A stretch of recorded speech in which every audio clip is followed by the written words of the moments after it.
ಎಲ್ರಿಗೂ ನಮಸ್ಕಾರ. ಯಾರೆಲ್ಲ ಕ್ಲಾಸ್ ಕೇಳ್ತಾ ಇದ್ದೀರಾ, ನೋಡ್ತಾ ಇದ್ದೀರಾ, ಬೇರೆ ಬೇರೆ ಕಡೆಗಳಲ್ಲಿ ಕೂತು ಆನ್ಲೈನ್ ಕ್ಲಾಸನ್ನು ನೋಡ್ತಾ ಇದ್ದೀರಾ, ನಿಮ್ಗೆಲ್ರಿಗೂ ಕೂಡ ಆನ್ಲೈನ್ ಕ್ಲಾಸಿಗೆ ಸ್ವಾಗತ. ನಮ್ಮ ವಿವೇಕಾನಂದ ಪದವಿ ಪೂರ್ವ ಕಾಲೇಜಿನ ಎಲ್ಲರೂ ಸೇರಿ ಏನಾದರೂ ಒಂದು SSLC ಮಕ್ಕಳಿಗೆ ಯೂಸ್ ಆಗಬೇಕು ಅಂತ ಹೇಳಿ ಕ್ಲಾಸ್ ಮಾಡ್ತಾ ಇದ್ದೇವೆ. ಆದಷ್ಟು ನೀವೆಲ್ಲರೂ ಪ್ರಯೋಜನ ಪಡ್ಕೊಳ್ಬೇಕಂತ ಹೇಳೋದು ನಮ್ಮ ಒಂದು ಆಸೆ. ಓಕೆ,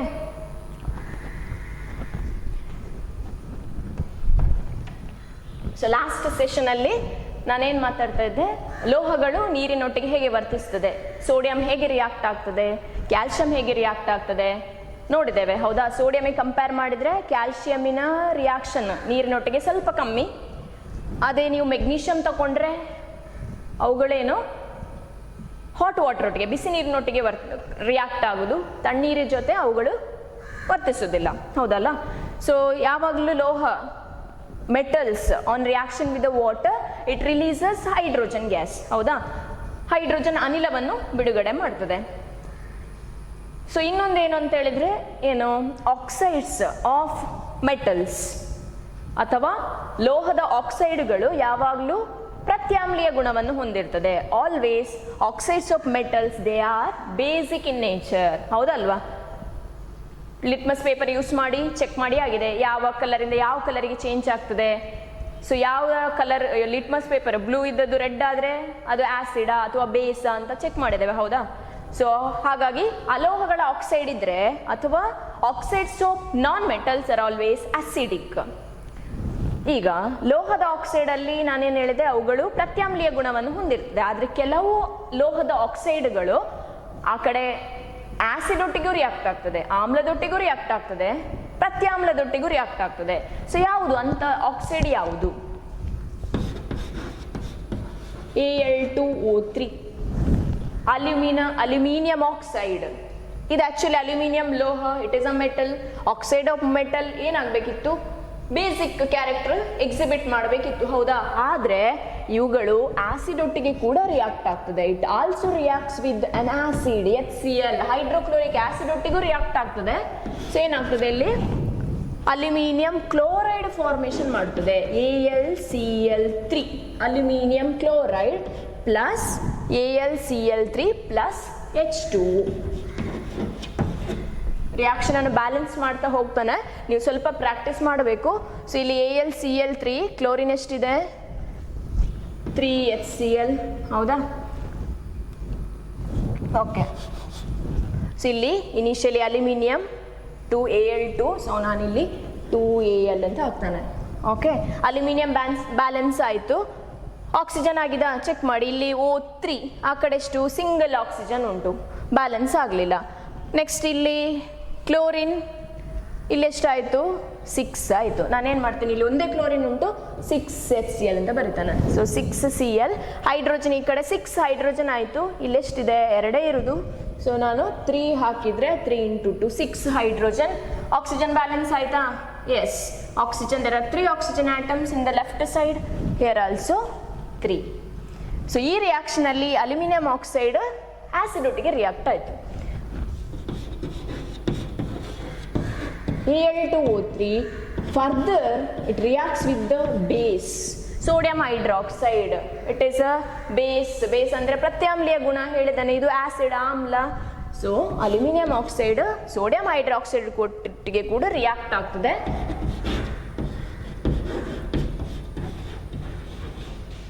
ಸೋಡಿಯಂ ಅಲ್ಯೂಮಿನೇಟ್ ಅನ್ನುವಂಥ ಸಂಯುಕ್ತವನ್ನು ಉತ್ಪತ್ತಿ ಮಾಡ್ತದೆ, ಪ್ಲಸ್ H2O.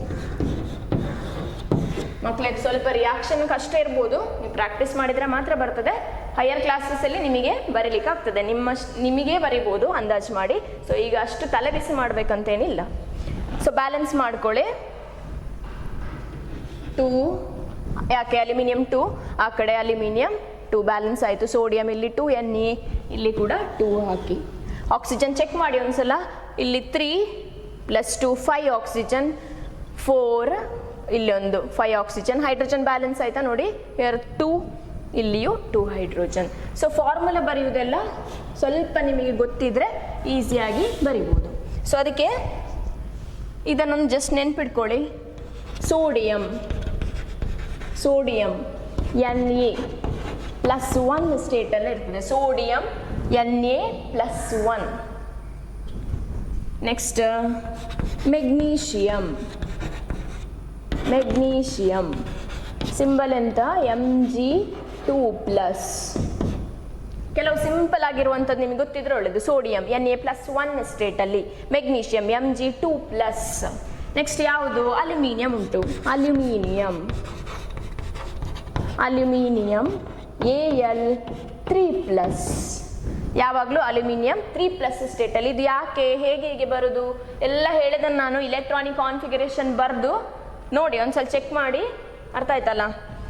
ನೆಕ್ಸ್ಟ್ ಕ್ಲೋರಿನ್ ಅಂದರೆ Cl ಆಯಿತು. ಕ್ಲೋರೈಡ್ ಅಂತ ತಗೊಂಡ್ರೆ ನಾನು Cl-1 ಬರೆದ್ರೆ ಕ್ಲೋರೈಡ್ ಅಂತ ಅರ್ಥ ಆಯ್ತಾ? ನೆಕ್ಸ್ಟ್ ಬ್ರೋಮಿನ್ ಅಂದ್ರೇನು? ಒಂದೇ ಒಂದು ಅಲೋಹ ಯಾವುದು ದ್ರವ ಸ್ಥಿತಿಯಲ್ಲಿ ಇರೋದು, ಯಾವುದಿದು? ಬ್ರೋಮಿನ್. ಬೇರೆಲ್ಲ ಅಲೋಹಗಳು ನಾನ್ ಮೆಟಲ್ಸ್ ಸಾಲಿಡ್ಸ್ ಆಗಿರ್ತದೆ, ಗ್ಯಾಸಸ್ ಆಗಿರ್ತದೆ ರೂಮ್ ಟೆಂಪರೇಚರ್ ಅಲ್ಲಿ. ಆದರೆ ಒಂದೇ ಒಂದು non metal which is in a liquid state, that is bromine. So bromine ಅಂದ್ರೆ Br, ಇದರ ಸಿಂಬಲ್ Br. ಇಲ್ಲಿ -1 ಬರೆದ್ರೆ ಬ್ರೋಮೈಡ್ ಅಂತ ಆಯ್ತು, ಬ್ರೋಮೈಡ್. ಇನ್ನೊಂದು ಲಾಸ್ಟ್ ಆಗಸ್ಟ್ ಪ್ರೀವಿಯಸ್ ಸೆಷನಲ್ಲಿ ಹೈಡ್ರಾಕ್ಸೈಡ್ ಅಂತ ಬರೆದಿದ್ದೆ, ಹೌದಾ? ಹೈಡ್ರಾಕ್ಸೈಡ್ ಅಂತ ಹೇಳಿದ್ರೆ ಫಾರ್ಮುಲಾ ನೆನ್ಪಿಟ್ಕೊಳ್ಳಿ, OH-1. ಇದೆಲ್ಲ ಯಾಕೆ ಅಂತ ಹೇಳಿದ್ರೆ ನಿಮಗೆ ಇಲ್ಲಿ ಕೆಲವು ಫಾರ್ಮುಲಾ ಬರಲಿಕ್ಕೆ ಈಸಿ ಆಗ್ತದೆ. ಇಲ್ಲಿ ನೋಡಿ, ಅಲ್ಯೂಮಿನಿಯಂ ಕ್ಲೋರೈಡ್ ನಾನು AlCl3 ಬರೆದೇನೆ, ಹೌದಾ? ಆಗ ನಿಮಗೆ ಅಲ್ಯೂಮಿನಿಯಂ ಯಾವ ಫಾರ್ಮಲ್ಲಿ ಇರ್ತದೆ? ಅಲ್ಯೂಮಿನಿಯಂ Al3+, ಹೌದಾ? ಕ್ಲೋರಿನ್ Cl ಯಾವಾಗಲೂ ಯಾವ ಸ್ಟೇಟಲ್ಲಿ? -1. ಇದು ಯಾಕೆ -1 ಅಂದ್ರೆ ಅತ್ಯಂತ ಒಂದು ಇಲೆಕ್ಟ್ರಾನ್ ಜಾಸ್ತಿ ಉಂಟು. ಇದರ ಅಟಾಮಿಕ್ ನಂಬರ್ 70. ನೀವು ಇಲೆಕ್ಟ್ರಾನಿಕ್ ಕಾನ್ಫಿಗರೇಷನ್ ಬರಿಬೇಕು, ಬರೆದ್ರೆ ಗೊತ್ತಾಗ್ತದೆ ಯಾಕೆ ಅದು -1, ಯಾಕೆ ಒಂದು ಇಲೆಕ್ಟ್ರಾನ್ ತಗೊಳ್ತದೆ. ಅರ್ಥ ಆಯ್ತಲ್ಲ? ಸೊ Cl-1 ಸ್ಟೇಟಲ್ಲಿ ಇರ್ತದೆ. ಇದನ್ನು ಈಗ ಕ್ರಾಸ್ ಮಾಡಿ, ಪ್ಲಸ್ ಮೈನಸ್ ಕ್ಯಾನ್ಸಲ್ ಆಯಿತು ಅಂದ್ಕೊಳ್ಳಿ. ಸೊ ಈ 3 ಇಲ್ಲಿ ಬರಬೇಕು, 1 ಅಲ್ಯೂಮಿನಿಯಮಿಗೆ ಬರಬೇಕು. ಏನಾಯಿತು ಫಾರ್ಮುಲಾ? Al1Cl3. ಸೊ ಫಾರ್ಮುಲಾ 1 ಬರೆಯೋದಿದ್ರೂ ಆಗ್ತದೆ. Formula of aluminium chloride AlCl3. ಅರ್ಥ ಆಯ್ತಾ? ಸೊ ಕೆಲವು ಸಿಂಪಲ್ ಆಗಿ ಇದಿಷ್ಟ ನೆನ್ಪಿಟ್ಕೊಳ್ಳಿ, ನಿಮಗೆ ಫಾರ್ಮುಲಾ ಬರಿಬೋದು, ಅಣುಸೂತ್ರ ಬರೀಲಿಕ್ಕೆ ಆಗ್ತದೆ.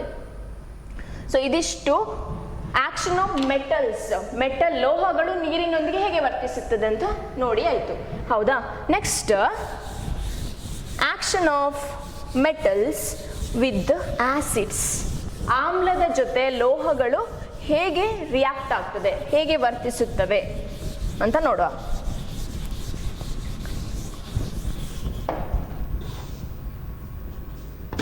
Reaction with acid.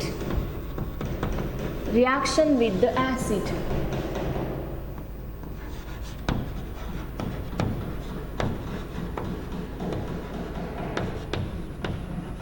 ಆಮ್ಲದ ಜೊತೆ ಲೋಹಗಳ ವರ್ತನೆ. ಅರ್ಥ ಆಯ್ತಾ? ಈಗ ಜನರಲ್ ಆಗಿ ಬರೀತಾನೆ metal it reacts with acid. ಒಂದು ನೆನ್ಪಿಟ್ಕೊಳ್ಳಿ, ಮೆಟಲ್ಸ್ ಯಾವಾಗಲೂ ಯಾವ ಫಾರ್ಮಲ್ಲಿ ಇರ್ತದೆ? They are always basic in nature, ಹೌದಲ್ಲ? ಸೊ ಇದು ಬೇಸ್ ಅಂತ ಅನ್ಕೊಳ್ಳಿ. ಸೊ ಮೆಟಲ್ ಆಸಿಡ್ ಒಟ್ಟಿಗೆ ರಿಯಾಕ್ಟ್ ಆದರೆ ನಿಮ್ಗೆ ಗೊತ್ತಿರಬೇಕು, ಇದು ಆಸಿಡ್ ಮತ್ತೆ ಬೇಸ್ ರಿಯಾಕ್ಟ್ ಆದರೆ ಏನಾಗ್ತದೆ? ನಿಮಗೆ ಸಿಗುವ ಉತ್ಪನ್ನ ಯಾವುದು, ಪ್ರಾಡಕ್ಟ್ ಯಾವುದು? ಲವಣ, ಹೌದಾ? ಸಾಲ್ಟ್ ಅಂತ ಹೇಳ್ತೇವೆ. Metal on reaction with the acid produces salt formation ಆಗ್ತದೆ, ಪ್ಲಸ್ ಹೈಡ್ರೋಜನ್ ಗ್ಯಾಸ್ ಲಿಬರೇಟ್ ಆಗ್ತದೆ. ಲೋಹಗಳು or metals on reaction with water also produces or liberates hydrogen gas. Similarly metals on reaction with any acids liberate hydrogen gas. ಲೋಹಗಳು ಆಮ್ಲದೊಟ್ಟಿಗೆ ವರ್ತಿಸಿ ಜಲಜನಕದ ಅನಿಲವನ್ನು ಕೂಡ ಉತ್ಪನ್ನ ಮಾಡುತ್ತದೆ. ಅರ್ಥ ಆಯ್ತಾ? ಸೊ ನಾನಿಲ್ಲಿ ಲೋಹ ಪ್ಲಸ್ ಆಮ್ಲ, ಆಸಿಡ್ ಅಂದರೆ ಆಮ್ಲ, ಸೊ ಗಿವ್ಸ್ ಸಾಲ್ಟ್ ಅಂದ್ರೇನು? ಲವಣ ಅಂತ ಹೇಳ್ತೇವೆ. ಲವಣ ಪ್ಲಸ್ ಹೈಡ್ರೋಜನ್ ಅಂದರೆ ಜಲಜನಕ, ಬಟ್ ನಿಮ್ಮ ಟೆಕ್ಸ್ಟ್ ಬುಕ್ಕಲ್ಲೆಲ್ಲ ಹೈಡ್ರೋಜನ್ ಅಂತಲೇ ಉಂಟು. ಸೊ ಅದನ್ನು ಹಾಗೆ ತಿಳ್ಕೊಳ್ಳಿ. ಹೈಡ್ರೋಜನ್ ಅನಿಲ ಅಂದರೆ ಜಲಜನಕದ ಅನಿಲ. ಈಗ ಯಾವುದಾದ್ರೂ ಎಕ್ಸಾಂಪಲ್ ತಗೊಳ್ಳುವ. ಅರ್ಥ ಆಯ್ತಾ? ನಾನೇನು ಮಾಡ್ತೇನೆ, ಐಯನ್ ತಗೊಳ್ತಾನೆ. Fe ಕಬ್ಬಿಣ, Fe ಮೆಟಲ್ ಲೋಹ ಆಯಿತು. ಆಸಿಡ್, ಯಾವ ಆಸಿಡ್ ತಗೊಳ್ಳುವ? ಹೈಡ್ರೋಕ್ಲೋರಿಕ್ ಆಸಿಡ್ ತಗೊಳ್ತಾನೆ ನಾನು. ಹೈಡ್ರೋಕ್ಲೋರಿಕ್ ಅಂತ ಹೇಳಿದ್ರೆ ಸಾರೀಕೃತ ಆಮ್ಲ ಅಂತ ಹೇಳ್ತೇವೆ ಕನ್ನಡದಲ್ಲಿ, ಸಾರೀಕೃತ ಆಮ್ಲ. ನಾನು ಫಾರ್ಮುಲಾ ಹೀಗೆ ಬರೀತಾನೆ, HCl, ಹೌದಲ್ಲ? HCl ಅಂದ್ರೆ ಏನು? ಹೈಡ್ರೋಕ್ಲೋರಿಕ್ ಸಾರೀಕೃತ ಆಮ್ಲ. Fe ಪ್ಲಸ್ HCl ಏನು ಬರ್ಬೇಕು ಹೇಳಿ? ಸಾಲ್ಟ್ ಬರಬೇಕು ಅಥವಾ ಲವಣ. ಇಲ್ಲಿ ಲವಣ ಯಾವ ಥರ ಫಾರ್ಮ್ ಆಗ್ತದೆ? FeCl3.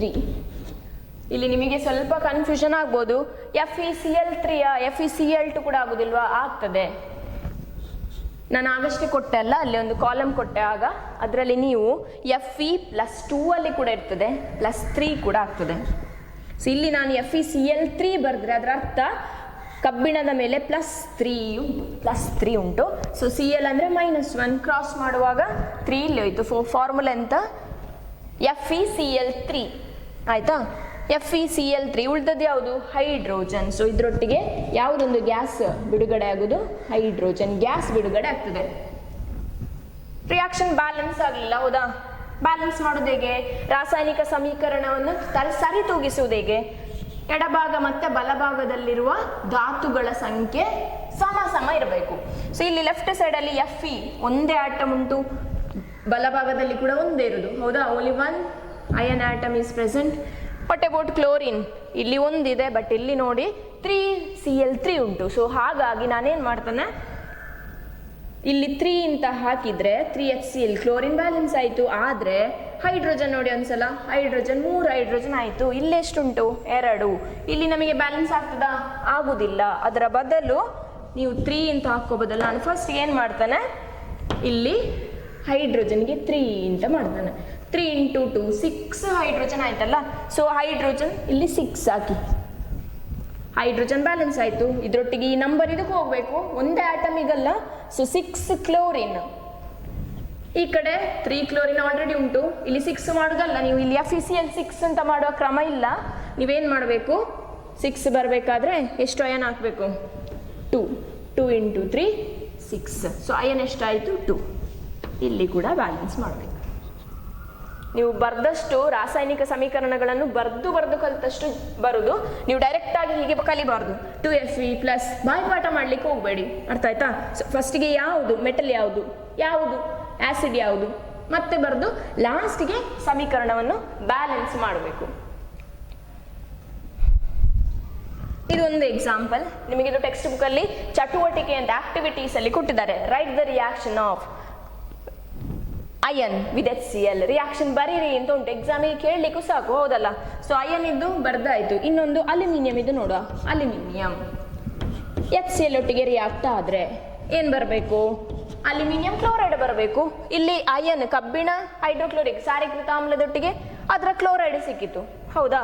ಸೊ ಹಾಗಾಗಿ ಅಲ್ಯೂಮಿನಿಯಂ ಹೈಡ್ರೋಕ್ಲೋರಿಕ್ ಆಸಿಡ್ ಒಟ್ಟಿಗೆ ರಿಯಾಕ್ಟ್ ಆದರೆ ಅದರದ್ದೇ ಕ್ಲೋರೈಡ್ ಬರಬೇಕಲ್ಲ. ಹೇಗೆ? ಫಾರ್ಮುಲಾ ನೋಡಿ, AlCl3. ಯಾಕೆ AlCl3? ಯಾಕೆ ಹೀಗೆ AlCl ಬರೀಲಿಕ್ಕೆ ಯಾಕೆ ಆಗುದಿಲ್ಲ? ಆಗಲೇ ಹೇಳಿದಾನೆ, ಅಲ್ಯೂಮಿನಿಯಮಿಗೆ +3, ಹೌದಾ? ಅಲ್ಯೂಮಿನಿಯಂ +3 ಸ್ಟೇಟ್ ಅಲ್ಲಿ ಇರ್ತದೆ. Cl ಅಂದ್ರೆ -1, ಕ್ರಾಸ್ ಮಾಡುವಾಗ ಈ 3 ಇಲ್ಲಿ ಹೋಗ್ಬೇಕು. So formula AlCl3. ಅದರೊಟ್ಟಿಗೆ ಯಾವ ಗ್ಯಾಸ್ ಬಿಡುಗಡೆ ಆಗಬೇಕು? ಯಾವ ಅನಿಲ ಬಿಡುಗಡೆ ಆಗಬೇಕು? ಅದು ಹೈಡ್ರೋಜನ್ ಗ್ಯಾಸ್. ಇದನ್ನೆಲ್ಲ ನೋಡಿ ಕೆಮಿಸ್ಟ್ರಿ ಕಷ್ಟ ಅಂತ ಹೇಳಬೇಡಿ, ಇದರಲ್ಲಿ ಎಂತ ಕೂಡ ಇಲ್ಲ ನಿಜವಾಗಿ. ನೀವು ಒಂದೊಂದೇ ದಿನಕ್ಕೆ ಒಂದು ರಿಯಾಕ್ಷನ್ ಆದ್ರೂ ಸಾಕು. ಎಕ್ಸಾಮಿಗೆ ತುಂಬ ದಿನ ಇಲ್ಲ ಅಲ್ಲ ಇನ್ನು, ಜಸ್ಟ್ ನೀವು ಕಲ್ತದ್ದೇ ಇನ್ನೊಂದ್ಸಲ ನೋಡಿ. ತುಂಬ ಕಷ್ಟ ಆದರೆ ಅದಕ್ಕೆ ಅಷ್ಟು ಟೆನ್ಷನ್ ಮಾಡೋದೇನು ಬೇಡ, ಅರ್ಥ ಆಯ್ತಲ್ಲ? So aluminium plus HCl AlCl3 balance ಮಾಡ್ಲಿಕ್ಕೆ ಆಗ್ತದ ನೋಡಿ. ಇಲ್ಲಿ ಕ್ಲೋರಿನ್ 3 ಉಂಟು, ಇಲ್ಲಿ 3 ಹಾಕಿದ್ರೆ ಹೈಡ್ರೋಜನ್ ಬ್ಯಾಲೆನ್ಸ್ ಆಗೋದಿಲ್ಲ. ಅದಕ್ಕೆ ಫಸ್ಟಿಗೆ ಇಲ್ಲಿ 3 ಉಂಟು ಅಂತೇಳಿ ಇಲ್ಲಿ 3 ಹಾಕ್ಲಿಕ್ಕೆ ಹೋಗಬೇಡಿ, ಅರ್ಥ ಆಯ್ತಾ? ನಾನು ಇಲ್ಲಿ 3 ಹಾಕ್ತೇನೆ, ಹೈಡ್ರೋಜನ್ 6 ಆಯಿತು. 6 ಆಗುವಾಗ ಇಲ್ಲಿ 6 ಹಾಕಿ, ಕ್ಲೋರಿನ್ ಎಷ್ಟಾಯಿತು? ಇಲ್ಲಿ 3 ಇದೆ ಅಲ್ಲ, 2 ಹಾಕಿ. So reaction of metals iron aluminium with hydrochloric acid produces hydrogen gas. ಇದೆಲ್ಲ ಲೋಹಗಳಲ್ಲಿ ಈ ಥರ ಹೈಡ್ರೋಜನ್ ಗ್ಯಾಸ್ ಬರುವುದಿಲ್ಲ. ಯಾವಾಗ ಲೋಹಗಳು ಹೈಡ್ರೋಕ್ಲೋರಿಕ್ ಆಸಿಡ್ ಒಟ್ಟಿಗೆ ಸಾರೀಕೃತ ಆಮ್ಲದೊಟ್ಟಿಗೆ ರಿಯಾಕ್ಟ್ ಆಗ್ತದ, HCl ಒಟ್ಟಿಗೆ ರಿಯಾಕ್ಟ್ ಆಗ್ತದ, ಆಗ ಮಾತ್ರ ಜಲಜನಕ ಬಿಡುಗಡೆ ಆಗ್ತದೆ. ಹೈಡ್ರೋಜನ್ ಗ್ಯಾಸ್ ಅನಿಲ, ಹೈಡ್ರೋಜನ್ ಅನಿಲ ಬಿಡುಗಡೆ ಆಗ್ತದೆ. ಅರ್ಥ ಆಯ್ತಾ? ಆದ್ರೆ ನೀವು HCl ನ ಬದಲು ನೈಟ್ರಿಕ್ ಆಸಿಡ್ ಅಂತ ಆಮ್ಲ ಉಂಟು, ನೈಟ್ರಿಕ್ ಕೇಳಿರ್ಬೋದು. ಅದ್ರೊಟ್ಟಿಗೆ ಒಂದು ವೇಳೆ ಮೆಟಲ್ಗಳು ರಿಯಾಕ್ಟ್ ಆದ್ರೆ ಹೈಡ್ರೋಜನ್ ಗ್ಯಾಸ್ ಬರುವುದಿಲ್ಲ, ಹೈಡ್ರೋಜನ್ ಗ್ಯಾಸ್, ಹೈಡ್ರೋಜನ್ ಅನಿಲ ಬಿಡುಗಡೆ ಆಗುದಿಲ್ಲ. ಗೊತ್ತಿರಲಿ, ಯಾವಾಗ ನೀವು ಲೋಹಗಳೊಟ್ಟಿಗೆ ನೈಟ್ರಿಕ್ ಆಸಿಡ್ ಅನ್ನು ಯೂಸ್ ಮಾಡ್ತೀರಾ,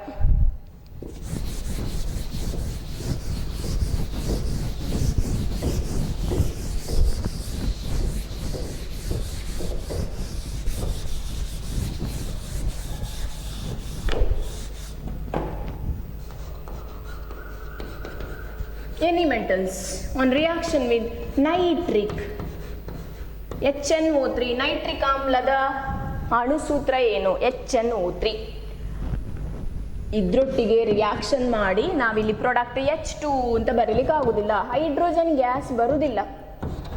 hydrogen gas is not liberated, ಆಗುದಿಲ್ಲ. ಯಾಕೆ ಅಂತ ಹೇಳಿದ್ರೆ here nitric acid it self is good oxidising agent. ಏನಿದು ಆಕ್ಸಿಡೈಸಿಂಗ್ ಏಜೆಂಟ್ ಅಂದ್ರೆ? It is a good oxidising agent. Oxidising agent ಅಂತ ಹೇಳಿದ್ರೆ ಇದೇನ್ ಮಾಡ್ತದೆ? ಹೈಡ್ರೋಜನ್ ಅಲ್ಲಿ ಬಿಡುಗಡೆ ಆದ್ದನ್ನು ವಾಟರ್ ಆಗಿ ಕನ್ವರ್ಟ್ ಮಾಡ್ತದೆ. ಈಗ H2 ಇದ್ದದ್ದನ್ನು ಇಮಿಡಿಯೇಟ್ ಆಗಿ ಅದೇನ್ ಮಾಡ್ತದೆ? ವಾಟರ್ ಆಗಿ ಕನ್ವರ್ಟ್ ಮಾಡ್ತದೆ. It oxidises H2 to H2. ಕನ್ನಡದಲ್ಲಿ ಇದಕ್ಕೆ ಉತ್ಕರ್ಷಕ ಅಂತ ಹೇಳ್ತಾರೆ.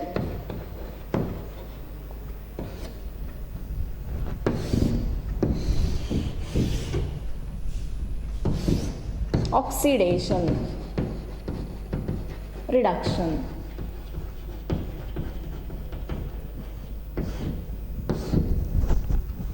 ಅಥವಾ ಉತ್ಕರ್ಷಣೆ, ಅಪಕರ್ಷಣೆ.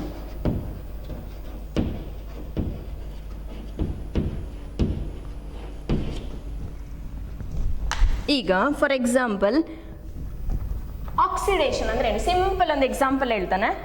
ನೀವು ನೆಕ್ಸ್ಟ್ ಮುಂದೆ ಕ್ಲಾಸಿಗೆ, ಹೈಯರ್ ಕ್ಲಾಸಸ್ಗೆ ಹೋದ ಹಾಗೆ ಡೆಫಿನೇಷನ್ಸ್ಗಳು ಬೇರೆ ಬೇರೆ ಚೇಂಜ್ ಆಗ್ತದೆ.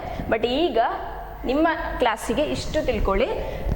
ಕಾರ್ಬನ್ ಉಂಟು, carbon plus oxygen. Carbon plus oxygen ಅಂದ್ರೆ ಎಂತ? ಕಾರ್ಬನ್ ಗಾಳಿಯೊಟ್ಟಿಗೆ ರಿಯಾಕ್ಟ್ ಆಗೋದು, ಬರ್ನ್ ಆಗೋದು. ಹೌದಾ? ಬರ್ನ್ ಆಗ್ಬೇಕಿದ್ರೆ ಯಾವುದೇ ವಸ್ತು ಒಂದು ಬರ್ನ್ ಆಗೋದು, ಸುಟ್ಟೋಗ್ಬೇಕಿದ್ರೆ ಎಂತ ಬೇಕು? ಅಲ್ಲಿ ಗಾಳಿ ಬೇಕಾ ಬೇಡ? ಆಮ್ಲಜನಕ ಬೇಕಾ ಬೇಡ? ಬೇಕು. So carbon it burns with air to form carbon dioxide. ಅರ್ಥ ಆಯ್ತಾ? ಯಾವಾಗ ಒಂದು ಎಲಿಮೆಂಟ್ಗೆ ಆಕ್ಸಿಜನ್ ಆಡ್ ಆಗ್ತದಲ್ಲ, ಕಾರ್ಬನ್ಗೆ ಆಕ್ಸಿಜನ್ ಆಡ್ ಆಗಿ ಕಾರ್ಬನ್ ಡೈಆಕ್ಸೈಡ್ ಆಯ್ತು, ಅದನ್ನು ಆಕ್ಸಿಡೇಷನ್ ಹೇಳುದು. Oxidation it is a process where oxygen or addition of oxygen atom to an element takes place. ಒಂದು ಧಾತುವಿಗೆ ಆಮ್ಲಜನಕ ಆಡ್ ಆದ್ರೆ ಅದನ್ನು ಆಕ್ಸಿಡೇಷನ್ ಹೇಳುದು. ಅರ್ಥ ಆಯ್ತಾ? ಇದನ್ನು ಮಾಡಬೇಕಿದ್ರೆ ಇನ್ನೊಂದು ಯಾವುದೋ ಸಬ್ಸ್ಟೆನ್ಸ್ ಬೇಕಲ್ಲ, ಅದಕ್ಕೆ ಆಕ್ಸಿಡೈಸಿಂಗ್ ಏಜೆಂಟ್ ಹೇಳುದು. ಸೊ ಇಲ್ಲಿ ಆಕ್ಸಿಡೇಷನ್ ಆಯ್ತು, ಉತ್ಕರ್ಷಣ ಆಯ್ತು. ಏನು ಉತ್ಕರ್ಷಣ ಅಂದ್ರೆ? ಉತ್ಕರ್ಷಣ ಅಂತ ಹೇಳಿದ್ರೆ ಧಾತುವಿಗೆ ಆಮ್ಲಜನಕ ಸೇರುವುದು, ಅದನ್ನು ಉತ್ಕರ್ಷಣೆ ಅಂತ ಹೇಳ್ತಾರೆ. ಹಾಗಾದ್ರೆ ರಿಡಕ್ಷನ್ ಎಂತ? ನಾನೀಗ H2O ಬರೀತಾನೆ, H2O ವಾಟರ್ ಉಂಟು. ಈಗ ದೊಡ್ಡ ದೊಡ್ಡ ಇಂಡಸ್ಟ್ರೀಸ್ ಎಲ್ಲ ನೋಡಿರ್ಬೋದು, ಇಲೆಕ್ಟ್ರಾಲಿಸಿಸ್ ಮಾಡ್ತಾರೆ. ವಾಟರಿಗೆ, ನೀರಿಗೆ ಕರೆಂಟ್ ಪಾಸ್ ಮಾಡಿ ಏನು ಗ್ಯಾಸ್ ಪ್ರೊಡ್ಯೂಸ್ ಮಾಡೋದು, ಅನಿಲ ಪ್ರೊಡ್ಯೂಸ್ ಮಾಡೋದು. ಈಗ H2O ಅದಕ್ಕೆ ಇಲೆಕ್ಟ್ರಾಲಿಸಿಸ್ ಮಾಡೋದು ಅಂತ ಹೇಳಿದ್ರೆ ವಿದ್ಯುದೀಕರಣ ಮಾಡೋದು. ಇಲೆಕ್ಟ್ರೋಡ್ಸ್ ಅನ್ನು ಯೂಸ್ ಮಾಡ್ತಾರೆ. ಒಂದು ಧನಾಗ್ರ ಅಥವಾ ಕ್ಯಾಥೋಡ್ ಮತ್ತೆ ಆನೋಡ್ಗಳನ್ನು ಯೂಸ್ ಮಾಡಿ ಅಲ್ಲಿ ಗ್ಯಾಸ್ ತೆಗಿತಾರೆ, ಪ್ರೊಡಕ್ಷನ್ ಮಾಡ್ತಾರೆ. H2ಗೆ ಕರೆಂಟ್, ಇಲೆಕ್ಟ್ರಿಸಿಟಿ ಪಾಸ್ ಮಾಡಿ ಇಲೆಕ್ಟ್ರಾಲಿಸಿಸ್ ಆಗ್ತದೆ. ಅಲ್ಲಿ ಇಲೆಕ್ಟ್ರಾಲಿಸಿಸ್ ಅಂತ ಹೇಳಿದ್ರೆ ವಿದ್ಯುತ್ ವಿಭಜನೆ ಆಗ್ತದೆ. ನಿಮಗಿದು ಭೌತಶಾಸ್ತ್ರ ಫಿಸಿಕ್ಸ್ ಅಲ್ಲಿ ಬರ್ಬೋದು. ವಿದ್ಯುತ್ ವಿಭಜನೆ ಆಗ್ತದೆ, ಬ್ರೇಕ್ ಆಗ್ತದೆ ಅಂತ. ಈಗ H2 ಇದ್ದದ್ದು ಅದು ಏನಾಗಬೇಕು? ಡಿಕಂಪೋಸ್ ಆಗಿ ಒಂದು ಹೈಡ್ರೋಜನ್ ಗ್ಯಾಸ್ ಬರ್ತದೆ, plus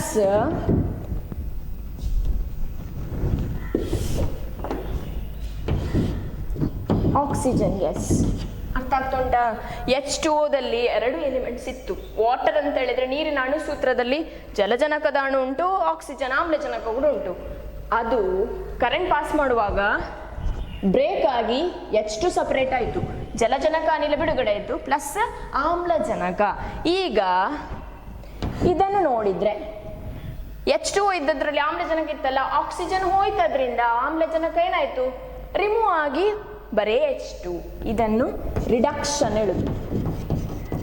loss of oxygen is called reduction ಅಥವಾ ಅಪಕರ್ಷಣೆ. ನಿಮ್ಮ ಟೆಕ್ಸ್ಟ್ ಬುಕ್ ಅಲ್ಲಿ ಇದೆರಡು ವರ್ಡ್ ಉಂಟು, ಅದು ಏನು ಅಂತ ಹೇಳಿದ್ ನಾನು. ಉತ್ಕರ್ಷಣ ಅಥವಾ ಆಕ್ಸಿಡೇಷನ್ ಅಂದ್ರೆ ಏನು? Addition of oxygen. Addition of oxygen to an element. ಯಾವುದೇ ಧಾತುವಿಗೆ ಕಾರ್ಬನ್ ಆಗ್ಬೇಕಂತಿಲ್ಲ, ಎನಿ ಎಲಿಮೆಂಟ್. ಮೆಗ್ನೀಷಿಯಂ ತಗೊಂಡ್ರೆ ಆಕ್ಸಿಜನ್ ಆಡ್ ಆದ್ರೆ ಮೆಗ್ನೀಷಿಯಂ ಆಕ್ಸೈಡ್ ಆಗ್ತದೆ, ಅದನ್ನು ಆಕ್ಸಿಡೇಷನ್ ಹೇಳುದು. ಉತ್ಕರ್ಷಣೆ, ಆಮ್ಲಜನಕ ಯಾವಾಗ ಒಂದು ಲೋಹ ಇರ್ಬೋದು ಅಥವಾ ಯಾವುದೇ ಧಾತುವಿಗೆ ಆಮ್ಲಜನಕ ಆಡ್ ಆಗುವುದನ್ನು ಏನ್ ಹೇಳ್ತಾರೆ? ಉತ್ಕರ್ಷಣ ಪ್ರೋಸೆಸ್ ಅಂತ ಹೇಳ್ತಾರೆ. ಅಪಕರ್ಷಣ ಅಂದ್ರೆ ಎಂತ? ಯಾವುದೇ ಸಬ್ಸ್ಟೆನ್ಸ್ ಇಂದ, ಆಕ್ಸಿಜನ್ ಇರುವಂತ ಸಬ್ಸ್ಟೆನ್ಸ್ ಇಂದ ಆಕ್ಸಿಜನ್ ಹೋದ್ರೆ ಅಲ್ಲಿಂದ ಆಡ್ ಆಗುದಲ್ಲ, ರಿವರ್ಸ್ ಆಫ್ ಉತ್ಕರ್ಷಣೆ or oxidation is called reduction. ಇದು ಯಾಕೆ ನಾನು ಹೇಳಿಕ್ಕೆ ಹೊರಟದ್ದು? ಯಾಕಂತ ಹೇಳಿದ್ರೆ ಮೆಟಲ್ ನೈಟ್ರಿಕ್ ಆಸಿಡ್ ಒಟ್ಟಿಗೆ ರಿಯಾಕ್ಟ್ ಆಗುವಾಗ ಹೈಡ್ರೋಜನ್ ಬರುದಿಲ್ಲ. ಯಾಕೆ ಇಲ್ಲಿ ಹೈಡ್ರೋಜನ್ ಲಿಬರೇಟ್ ಆದನ್ನು ಇದೇನ್ ಮಾಡ್ತದೆ? HNO3 ಏನ್ ಮಾಡ್ತದೆ? ವಾಟರ್ ಆಗಿ ಕನ್ವರ್ಟ್ ಮಾಡ್ತದೆ. It oxidises hydrogen to H2. ಯಾವುದು ಇಲ್ಲಿ ನಾನು ಬರೀಲಿಕ್ಕಿಲ್ಲ, ಇಲ್ಲಿ H2 ಬರೆದ್ರೆ ತಪ್ಪದು. HNO3 ಇಟ್ ಸೆಲ್ಫ್ ಕನ್ವರ್ಟ್ ಮಾಡ್ತದೆ, ಹೈಡ್ರೋಜನ್ ಅನ್ನು ವಾಟರ್ ಆಗಿ ಕನ್ವರ್ಟ್ ಮಾಡ್ತದೆ ಅಥವಾ ಉತ್ಕರ್ಷಿಸ್ತದೆ ಅಂತ. ಅರ್ಥ ಆಗ್ತಾ ಉಂಟಾ? ಸ್ವಲ್ಪ ಟಾಪಿಕ್ ಕಷ್ಟ ಉಂಟು, ಇಷ್ಟು ತಿಳ್ಕೊಳ್ಳಿ. ಲೋಹಗಳು, ಹೆಚ್ಚಿನ ಎಲ್ಲ ಲೋಹಗಳು ಹೈಡ್ರೋಕ್ಲೋರಿಕ್ ಆಸಿಡ್ ಒಟ್ಟಿಗೆ ರಿಯಾಕ್ಟ್ ಆದ್ರೆ ಹೈಡ್ರೋಜನ್ ಗ್ಯಾಸ್ ಬರ್ತದೆ, ಲಿಬರೇಷನ್ ಆಗ್ತದೆ. ಆದ್ರೆ ನೈಟ್ರಿಕ್ ಆಸಿಡ್ ಒಟ್ಟಿಗೆ ಲೋಹಗಳ ವರ್ತನೆಯಿಂದ ಜಲಜನಕ ಅನಿಲ ಬಿಡುಗಡೆ ಆಗುವುದಿಲ್ಲ. ಯಾಕೆ ಆಗುವುದಿಲ್ಲ? Because of good oxidising agent nature of HNO3. ಅದು ಹೈಡ್ರೋಜನ್ ಇದ್ದದನ್ನು ವಾಟರ್ ಆಗಿ ಕನ್ವರ್ಟ್ ಮಾಡ್ತದೆ ಅಲ್ಲಿಯೇ. ಅರ್ಥ ಆಯ್ತಲ್ಲ? ಓಕೆ, ಇನ್ನೊಂದು ನಿಮ್ಮ ಟೆಕ್ಸ್ಟ್ ಬುಕ್ ಅಲ್ಲಿ ಅಕ್ವಾ ರೀಜಿಯಾ ಅಂತ ಕೊಟ್ಟಿದ್ದಾರೆ. Aqua regia it is a mixture of concentrated HCl. ಗೊತ್ತಿದ್ರೆ ಒಳ್ಳೆದು. Concentrated HCl and concentrated nitric acid, ಸಾರೀಕೃತ ಆಮ್ಲ ಮತ್ತೆ ನೈಟ್ರಿಕ್ ಆಸಿಡ್ನ ಮಿಕ್ಸ್ಚರ್ ಅನ್ನು ಅಕ್ವಾ ರೀಜಿಯಾ ಅಥವಾ ಕನ್ನಡದಲ್ಲಿ ಇದಕ್ಕೊಂದು ಸ್ಪೆಷಲ್ ಹೆಸರುಂಟು, ರಾಜದ್ರವ ಅಂತ ಹೇಳ್ತಾರೆ. ಅರ್ಥ ಆಯ್ತಲ್ಲ? So aqua regia mixture of concentrated HCl and nitric acid. ಈಗ ನಮ್ಮ ಚಿನ್ನ ಎಲ್ಲ ಉಂಟಲ್ಲ, ಚಿನ್ನ ಆಸಿಡ್ ಒಟ್ಟಿಗೆ ರಿಯಾಕ್ಟ್ ಆಗ್ತದ. ಒಂದು ವೇಳೆ ಆಸಿಡ್ ನಾವು ಕೈಯಲ್ಲೆಲ್ಲ ಯೂಸ್ ಮಾಡ್ತವಲ್ಲ, ಚಿನ್ನ ನೀವು ಯೂಸ್ ಮಾಡ್ತೀರಿ. ಸೊ ಒಂದು ವೇಳೆ ಲ್ಯಾಬಲ್ಲಿ ತಪ್ಪಿ ಆಸಿಡ್ ಬಿತ್ತು, ಎಂತ ಆಗ್ತದೆ? ಚಿನ್ನ ಏನಾದರೂ ಕರಗ್ತದ? ಇಲ್ಲ ಅಲ್ಲ. ಸೊ ಯಾವ ಆಸಿಡ್ ಒಟ್ಟಿಗೆ ಕೂಡ ಚಿನ್ನ ಏನು ರಿಯಾಕ್ಟ್ ಆಗುದಿಲ್ಲ.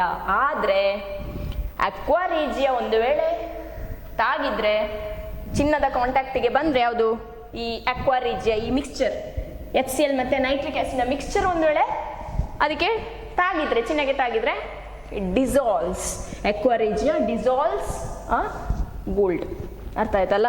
ಇದೊಂದು ಗೊತ್ತಿರ್ಲಿ ಅಂತ.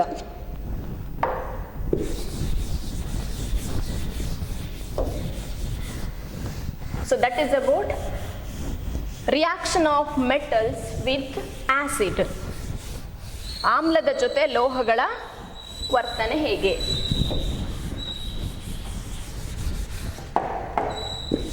ಸೊ ಕೆಮಿಕಲ್ ಪ್ರಾಪರ್ಟೀಸ್ ಅಲ್ಲಿ ಯಾವುದೆಲ್ಲ ಕಲ್ತಿದ್ದೇವೆ? ರಾಸಾಯನಿಕ ಗುಣಗಳಲ್ಲಿ ಒಂದು, ಗಾಳಿಯೊಡನೆ ಲೋಹಗಳು ಹೇಗೆ ವರ್ತಿಸ್ತದೆ.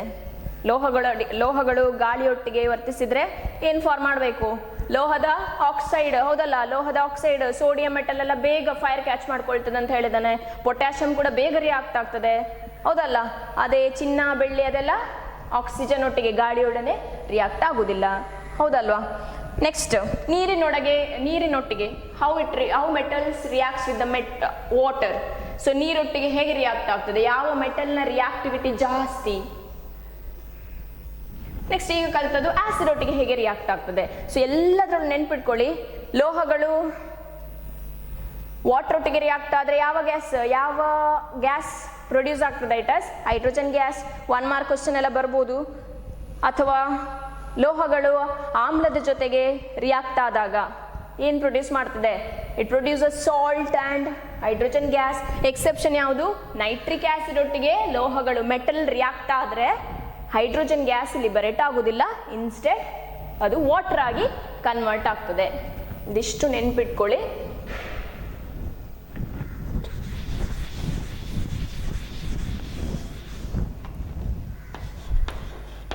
ನೆಕ್ಸ್ಟ್, reaction of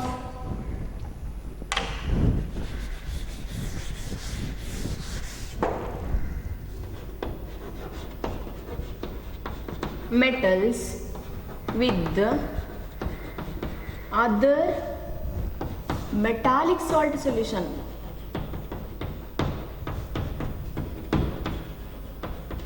ಅರ್ಥ ಮಾಡ್ಕೊಳ್ಳಿ. Reaction of metal with other metallic salt solution ಅಥವಾ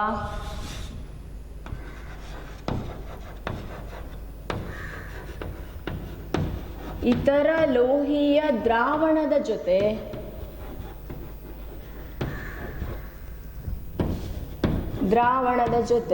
ಲೋಹಗಳ ವರ್ತನೆ.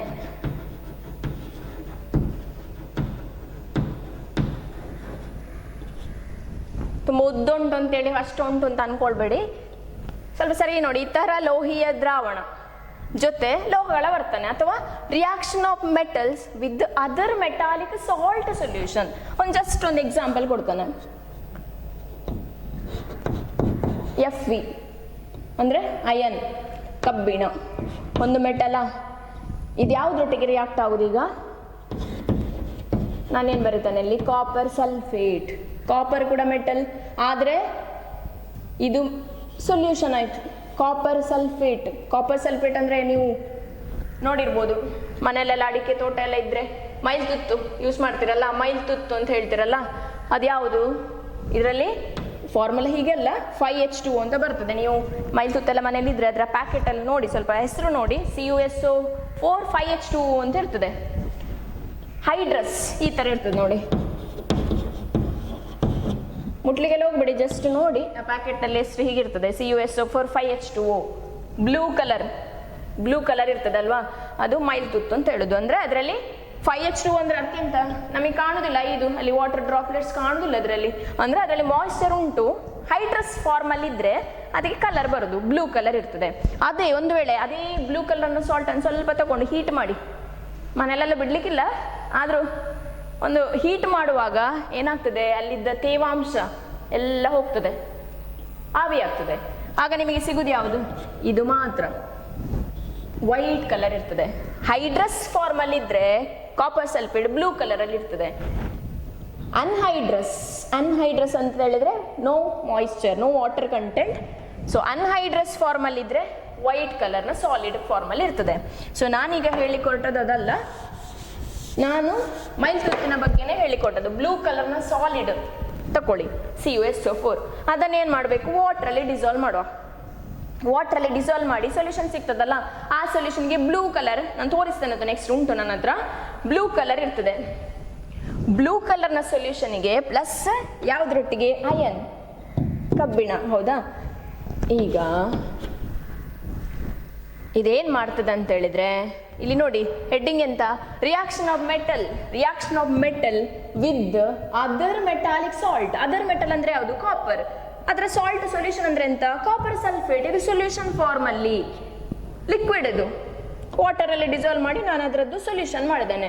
ಸೊ ಆ ಸೊಲ್ಯೂಷನಲ್ಲಿ ಇನ್ನೊಂದು ಮೆಟಲ್ ಉಂಟಾ, ಇನ್ನೊಂದು ಲೋಹ ಉಂಟು, ಕಾಪರ್ ಉಂಟು. ಸೊ ಇದು ಒಂದೇ ಲೋಹ, ಯಾವುದು? ಕಬ್ಬಿಣ. ಈಗ ಯಾವ ಥರದ ರಿಯಾಕ್ಷನ್ ಆಗ್ತದೆ, ಯಾವ ಥರದ ರಾಸಾಯನಿಕ ಕ್ರಿಯೆ ಆಗ್ಬೋದು, ನಾನು ಒಂದು ಬರೀತಾನೆ, ಈ ಥರ ಬರೀತಾನೆ. FeSO4 ಎಂತ ಮಾಡಿದ್ದೆ ಹೇಳಿ? ಕಾಪರ್ ಸಲ್ಫೇಟಲ್ಲಿ ಇದ್ದದನ್ನು ಕಾಪರನ್ನು ಬಿಟ್ಟು ಅದರ ಪ್ಲೇಸಲ್ಲಿ Fe ಬರೆದಿದ್ದಾನೆ. ಹಾಗಾದ್ರೆ ಯಾವುದು ಉಳಿದದ್ದು? Cu. ಅರ್ಥ ಆಗ್ತುಂಟಾ? ಇದು ಯಾಕೆ ಹೀಗೆ ಆಗುದು? ಉಲ್ಟಾ ಆಗುದಿಲ್ವಾ? ಇಲ್ಲಿ ಕಾಪರ್ ಬರ್ದು FeSO4 ಬರ್ದು ಉಲ್ಟ ಬರ್ಲಿಕ್ಕೆ ಆಗುದಿಲ್ವಾ? ಆಗುದಿಲ್ಲ. ಯಾಕೆ ಅಂತ ಹೇಳ್ತಾನೆ, it is mainly because of the reactivity. ನಿಮಗೆ ಇದು ರಿಯಾಕ್ಷನ್ ಅರ್ಥ ಆಗಬೇಕಾದ್ರೆ ನಿಮಗೆ ರಿಯಾಕ್ಟಿವಿಟಿ ಸೀರೀಸ್ ಗೊತ್ತಾಗಬೇಕು. ನಿಮ್ಮ ಟೆಕ್ಸ್ಟ್ ಬುಕ್ಕಲ್ಲಿ ರಿಯಾಕ್ಟಿವಿಟಿ ಸೀರೀಸ್ ಕೊಟ್ಟಿದ್ದಾರೆ. ನೀವು ಅದನ್ನು ಹೇಗೆ ಎಕ್ಸಾಮಿಗೆ ನೆನ್ಪಿಟ್ಕೊಳ್ತೀರಿ ಗೊತ್ತಿಲ್ಲ ನನಗೆ, ಆದರೆ ಅದು ಗೊತ್ತಿರೋದಿದ್ರೆ ನಿಮಗಿದೆಲ್ಲ ರಿಯಾಕ್ಷನ್ ಕಲೀಲಿಕ್ಕೆ ಕಷ್ಟ. Reactivity series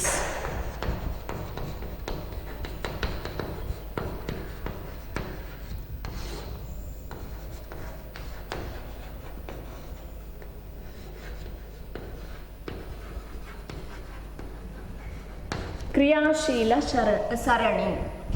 reactivity series R ಕನ್ನಡದಲ್ಲಿ ಏನು ಹೇಳ್ತಾರೆ, ಕ್ರಿಯಾಶೀಲ ಸರಣಿ.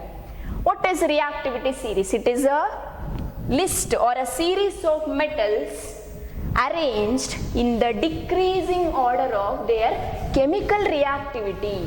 ಅಂದರೆ ಎಲ್ಲ ಮೆಟಲ್ಸ್ ಉಂಟು, ಹೌದಾ? ಯಾವುದೆಲ್ಲ ಕಲ್ತಿದ್ದೀರಿ? ಪಿರಿಯಾಡಿಕ್ ಟೇಬಲಲ್ಲಿ ಅಷ್ಟು ಇರುವ ಎಲಿಮೆಂಟ್ಸಲ್ಲಿ 80% ಲೋಹಗಳು ಉಂಟು ಅಂತ ಕಲ್ತಿದ್ದೇವೆ ಅಲ್ವಾ? ಲೋಹಗಳು ಉಂಟು. ಆ ಎಲ್ಲ ಲೋಹಗಳು ಬೇರೆ ಬೇರೆ ಮೆಟಲಿಗೆ, ಈಗ ಕಬ್ಬಿಣ ಇರ್ಬೋದು, ಸೋಡಿಯಂ ಇರ್ಬೋದು, ಅಲ್ಯೂಮಿನಿಯಂ, ಅವುಗಳ ರಿಯಾಕ್ಷನ್ ಬೇರೆ ಬೇರೆ ಥರ ಇರ್ತದಲ್ಲ, ಒಂದೇ ಥರ ರಿಯಾಕ್ಟ್ ಆಗ್ತದ? ನಾವೆಲ್ಲರೂ ಒಂದೇ ಥರ ಇದ್ದಾವೆ? ಇಲ್ಲ. ನಮ್ಮ ಕೆಪಾಸಿಟಿ ಅಥವಾ ಏನು ಹೇಳ್ತಿರಲ್ಲ, ಒಬ್ಬರಿಂದ ಒಬ್ಬರು ಡಿಫ್ರೆನ್ಸ್ ಇರ್ತದೆ, ಬೇರೆ ಬೇರೆ ವ್ಯಕ್ತಿತ್ವ ಅಂತ ಹೇಳ್ತಿರಲ್ಲ, ಹಾಗೆ ಲೋಹಗಳಿಗೂ ಕೂಡ ಹಾಗೆ ಏನು ಒಂದು ಲೋಹದ ಕ್ಯಾರೆಕ್ಟರಿಸ್ಟಿಕ್ಸೇ ಬೇರೆ, ಅದರ ಏನು ಲಕ್ಷಣಗಳೇ ಬೇರೆ, ಇನ್ನೊಂದರದ್ದು ಲಕ್ಷಣಗಳೇ ಬೇರೆ. ಹಾಗೆಯೇ ಆ ಬೇರೆ ಬೇರೆ ಲೋಹಗಳ ರಿಯಾಕ್ಟಿವಿಟಿ ಅಂದ್ರೆ ಏನು?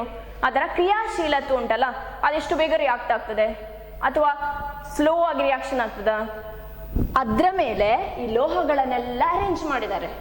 So reactivity series, it is a series of metals arranged in the decreasing order of their reactivity. ಕ್ರಿಯಾಶೀಲ ಸರಣಿ ಅಂತ ಹೇಳಿದ್ರೆ ಇದರಲ್ಲಿ ಲೋಹಗಳನ್ನು ಅವುಗಳ ಕ್ರಿಯಾಕಾರತ್ವದ ಮೇಲೆ ಇಳಿಕೆ ಕ್ರಮದಲ್ಲಿ ಜೋಡಿಸಿರುವಂತಹ ಒಂದು ಸರಣಿಗೆ ಕ್ರಿಯಾಶೀಲ ಸರಣಿ ಅಂತ ಹೇಳ್ತಾರೆ. ಸೊ ನಾನೀಗ ಸರಣಿಯನ್ನು ಬರಿತೇನೆ.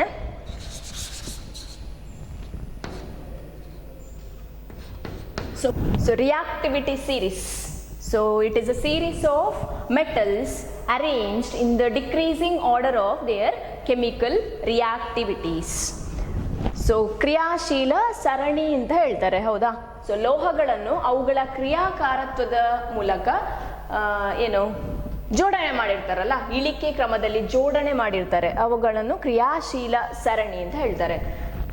ಓಕೆ, ಸೊ ಈಗ ಆ ಸೀರೀಸ್ ಬರಿತೇನೆ ನಾನು. ಫಸ್ಟಿಗೆ ಬರುವಂಥದ್ದು ಯಾವುದು? ಪೊಟ್ಯಾಷಿಯಂ. ಸಿಂಬಲ್ ಏನದಕ್ಕೆ? K.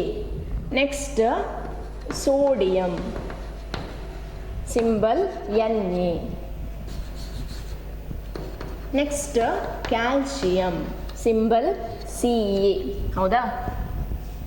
Next magnesium, symbol Mg. Next aluminium, Al. Okay, next ಯಾವುದು ಬರೋದು?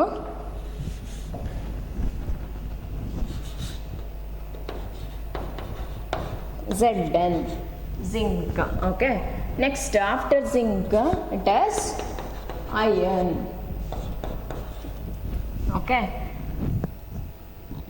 next lead, Pb. next ಇಲ್ಲಿ ಬರುತ್ತಾನೆ ನಾನು ಹೈಡ್ರೋಜನ್.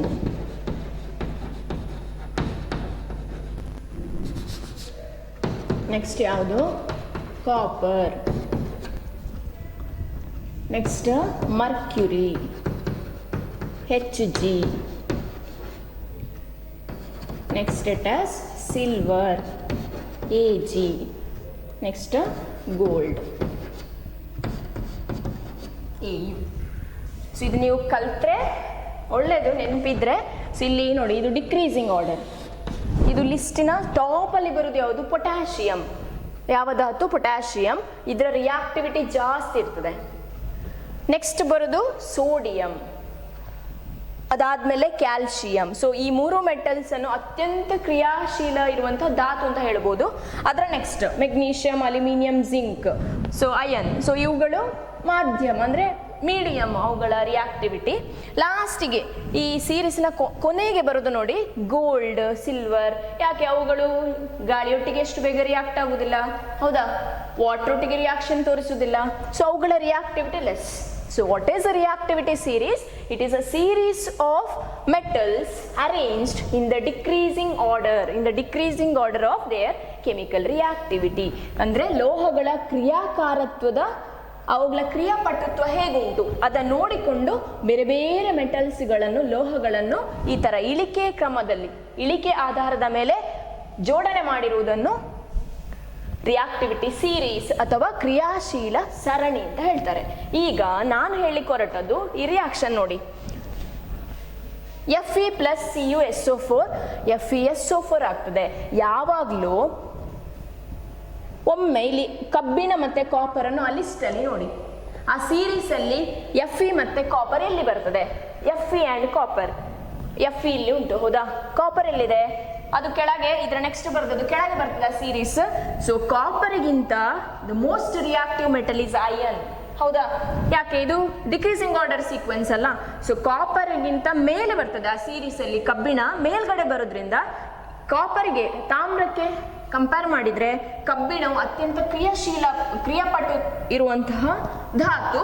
ಸೊ ಹಾಗಾಗಿ ಏನ್ ಮಾಡ್ತದೆ, the most reactive metal, that is Fe, most reactive metal than copper, it will displace copper from the solution.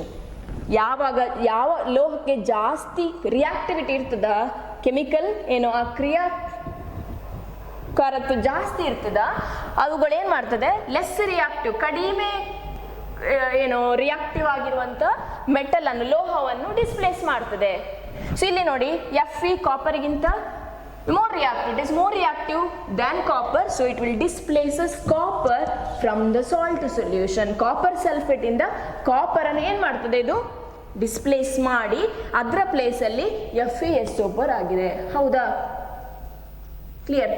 So ಈಗ ಒಂದು ಸಿಂಪಲ್ ಎಕ್ಸ್ಪೆರಿಮೆಂಟ್ ಉಂಟು ನೋಡಿ.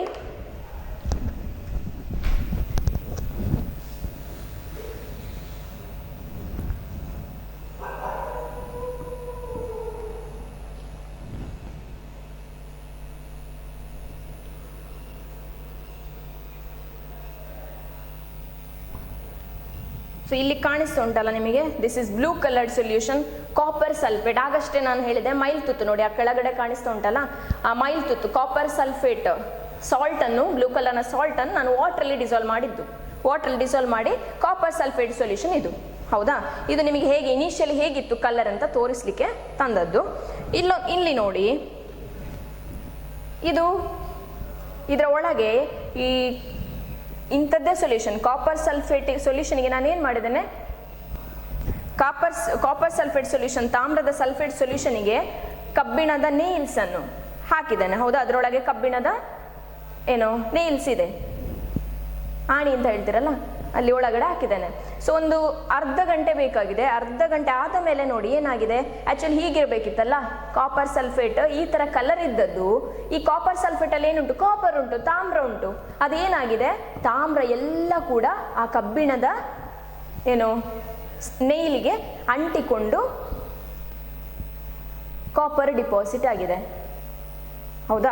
ಕಾಪರ್ ಏನಾಗಿದೆ ಈ ಸೊಲ್ಯೂಷನ್ ಇಂದ, ಯಾಕೆ ಹೇಳಿ, ಇಲ್ಲಿ ಇದ್ದದ್ದು ಯಾವ ಸೊಲ್ಯೂಷನ್, ಕಾಪರ್ ಸಲ್ಫೇಟ್ ಅಲ್ಲ. ಸೊ ಅಲ್ಲಿ ನಾನು ಇಟ್ಟದ್ದು ಕಬ್ಬಿಣದ ವಸ್ತು, ಕಬ್ಬಿಣ ಅಂದ್ರೆ ಅಯನ್.